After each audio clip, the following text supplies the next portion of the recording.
Hello and welcome to today's video. Today we are doing my finale for the New Decade Project Pan. This was started by Rebecca from Panning and Stuff, and she uploaded her video, her intro, her first one, I think in December of last year. She wanted to update her first update in January.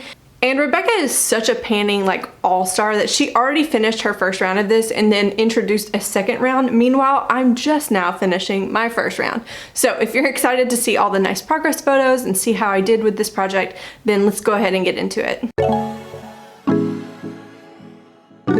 Okay, as we get into this finale, a reminder of the rules. This was a project where we worked on 10 items, but they were all supposed to be brand new, full-size items. I did break the rule with one item. I had one miniature or deluxe-sized item, but everything else that I worked on was brand new and full-size. I had 4 non-makeup items, so we'll go ahead and start with those. The first one, or the first two I'll talk about together because they're kind of a package deal. This was the Winter Candy Apple Shower Gel, and this is the body cream. I did end up cutting open this guy twice to be able to get everything out, and this shower gel lasted me much longer than the body cream. I tend to go through lotions quickly.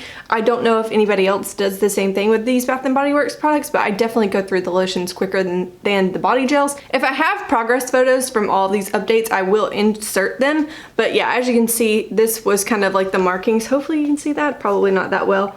But we had some decent progress pretty much every month, and I did end up finishing this earlier in the year. But in finale videos, I just love to show everything and show you anything and everything that I have. So both of these are done, and like I said, this one was cut open twice to be able to get everything out. Okay, my third non-makeup item was a Mario Badescu facial spray, and this one was, again, brand new, so you can see kind of on the side here that I had some nice progress tracking marks. I did end up using a lot here. I don't know why that was the case. Maybe just change in season and that kind of thing, but I am trying to get out of the habit of using this one. I have such a good DIY recipe for my own facial spray, and it doesn't have fragrance in it, so I'm working all of these out of my collection. I should be done with them before too long. I only have a couple minis left, so hopefully I'll be done with these, and then in the future I'm just gonna make my own setting sprays because it's much better for my skin to not have fragrance in them. So hopefully none of these will come into my life in terms of me buying them anymore. Okay, and the fourth item in this project was one that I had not finished as of the last update. This was my Argireline solution, and hopefully you can see the many number of ticks on this bottle. I worked on this guy for a really long time, and this, I'm typically someone who uses serums every day. I applied this a ton, but this particular serum or this solution is so thin in consistency, where a lot of other serums out there on the market I think have a good bit of body to them. This one is very watery, very thin, very watery. So while it is 1 fluid ounce, it takes a ton of time to go through because of how thin it is, and you don't need a ton of it to cover your face, especially if I always put this on after I put on one other serum, so it spreads on really easily, and it lasted me so much longer than I anticipated. I kind of thought this would be one of those give me products where I'd be done with it in 3 months. Absolutely not. Absolutely not. It lasted me almost the entire year. Okay, now moving into the fun stuff, I have 6 makeup products left, and 4 of them I had finished before, but I'll go ahead and show you. This was a lip oil from Chapstick, and hopefully you can see it was brand new, obviously, and then somewhere in the first update, it was kind of right here, so you couldn't even see the marking, and then we did finish it earlier in the project. I can't push anything out, even though there is a little bit of product in there, but it's definitely not worth cutting this tube open. I found that once I started using it consistently, multiple times a day, that it was one of those products that it ended up drying out my lips, so not my favorite, although at first I did really enjoy the color, but if you're gonna pile it on every day all day, it's not the best for your lips. Then I have this guy here. This is a tattoo liner from Calvin D. This is my one mini in the project because I didn't have 10 brand new full-size products to roll in.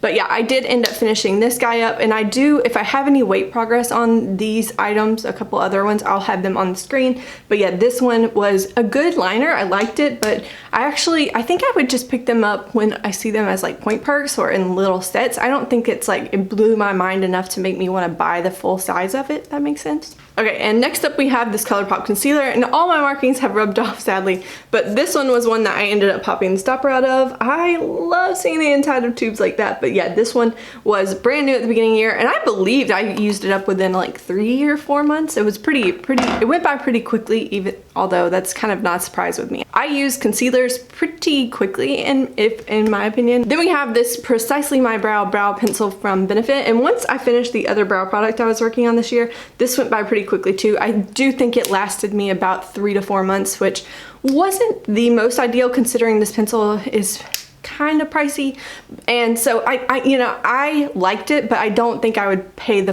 let me stop mumbling and just say that I prefer pomade because they tend to last me a lot longer, like years, whereas this one only lasted about 3 or 4 months. So it is a good pencil, but if you need a little bit more assistance in the brow area like I do, maybe a thin pencil like this isn't for you. Okay, and the last 2 items in this project were things that I was trying to finish up so that I could put the finale up for this video. The first one is this Lancome Lash Primer. This was something that I put in at the beginning of the year, and I knew by the end of the year I was gonna roll it out, hopefully being dry when I did so. So at the beginning we weighed 16.2 grams, and today we weighed 13.5 grams. Let me show you, it's a little gross, but it is definitely drier and I can see into the tube pretty well. So I'm really proud of that. Like, I know that I got a good amount of use out of it. I've actually tried a number of drugstore eyelash primers before and I didn't really like them. I did enjoy this. So when I see this in like those Sephora packs that they do, like the Sephora favorites things, I would definitely like consider this a pro coming out of one of those little gift things. Even though I don't think I would pay full price for this tube, it is pretty good. And that brings me to the last product that I was working on. This is my Bare Minerals Hydrating Mineral Veil, and I was trying to finish it up. I was working on a lot of powder this year, but it is done. Hopefully you'll be able to see into the tube. I was able to like pop the back off completely and finish up everything in there. Now there is a little bit of powder stuck because the mechanism for this thing, you like can open and close it with this. There is a little bit of powder stuck up in there, but I don't know how to get that out, and it's honestly not even enough for one use. It's just like, I don't know if you can see, like right there's some stuck. So sadly, I feel slightly defeated because there's just a little bit of powder left. But at the same time, I know I got really good use out of this, and this was a powder that actually surprised me. At first I was thinking it was gonna go by really quick because it's a small container compared to something like Coty Airspun, which I've used up, or the Maybelline Fit Me loose powder, which I also used up this year. And so I kind of expected to blow through this, and I definitely did not. This powder was probably the finest milled powder that I've ever tried, so that was pretty nice. And I think that I actually would pick another one of these up. I'm surprised to say that. I would pick one of these up again because I think it has a good place in my collection, like in the middle of winter when I'm really struggling with dry skin. This is something that's pretty nice because it is so daggone lightweight since it is so like finely milled. But yeah, this is done. And to cap us all up, I have finished all 10 items, which is perfect for the finale, right? So yeah, I hope you enjoyed it. I'm so excited to have done this. Thank you so much to Rebecca for such a creative project. I enjoyed it, even though I didn't get to do a second round of this. And I sadly won't be able to do it next year either because I don't think I have 10 full-size products enough to work on. But this was a ton of fun, and I hope to do something like this again one day. But yeah, thank you so much for watching, and I will see you in the next one. Bye.